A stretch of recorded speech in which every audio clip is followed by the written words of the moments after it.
আসসালামু আলাইকুম এভরিওয়ান। এই যে দেখো, এটি মেয়ের শ্বশুর বাড়ি থেকে আমগুলা দিয়ে গেছে। আরও অনেক আম ছিল, এই বলের 2 বল ছিল। এটি আমার মার বাড়িতে দিছি, বোনের দিছি, ভাড়াটিয়া দিয়ে দিছি, আর তোমার ভাই খাচ্ছে। আর এই আম আছে, এটি মানে অনেক ঝড় হয়েছিল, তো ঝড়ের মধ্যে আমগুলা পড়ছে, পরে মেয়ের শ্বশুর বাড়ি থেকে পাঠাই দিছে। দেখো অনেক আম, কিন্তু এখানে অনেক আম। মেয়ের শ্বশুর বাড়ির আম। আর এই দেখো কালবৈশাখী ঝড়ে কি অবস্থা হয়েছে। দেখো টিন পড়ে গেছে, আমার ফুলের গাছ, এই যে দেখো ফুলের গাছ সব পড়ে গেছে, খুব লন্ডভন্ড হয়েছে, খুব অবস্থা খারাপ হয়েছে। ঘরের ভিতরে পানি ঢুকে গেছে, ঠাই টাই দিয়ে মানে পুরো অবস্থা খারাপ, এত ঝড় হয়েছে। এই দেখো সজনে গাছটা পড়ে গেছে, আম গাছ পড়ে গেছে, এই যে কি মোটা গাছটা, সেই গাছটা পড়ে গেছে।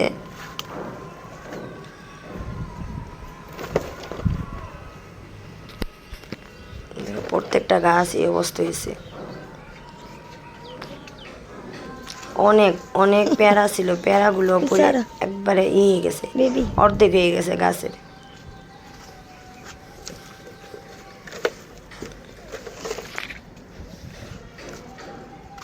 যে গাছগুলার কি অবস্থা।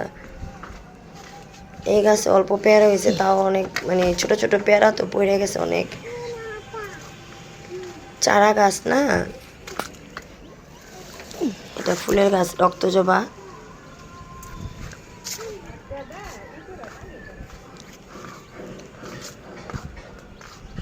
হঠাৎ করে অনেক কালবৈশাখী ঝড় হয়েছে, হঠাৎ সন্ধ্যার পরে গতকালকে। কি যে পরিমাণ বৃষ্টি আর ঝড়, মানে বিল্ডিংয়ের ভিতরে ঠাই জানালা, রান্নাঘরের জানালা দিয়ে যেদিকে পারছে পানি ঢুকে গেছে রুমের ভিতরে, এরকম পানি হয়েছে।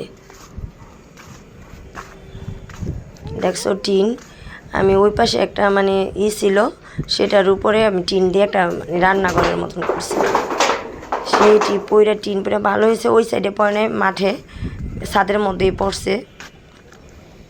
মাঠে পড়লে দেখা যাইতেছে টিনগুলো চুরি করে নিয়ে চলে যেত।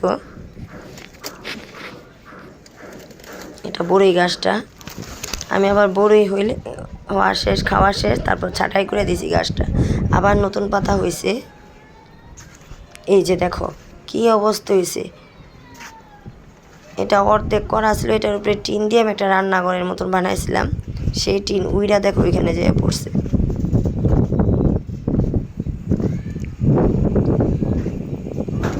পাড়া দিও না, পাড়া দিও না। আমাদের কাছ থেকে আমি বিদায় নিয়ে নিলাম। আর আমার চ্যানেলটি যদি ভালো লেগে থাকে, সাবস্ক্রাইব করে বন্ধু করে আমার পাশে থেকো, লাইক দিও, একে অপরের ভিডিও দেখার অনুরোধ রইল।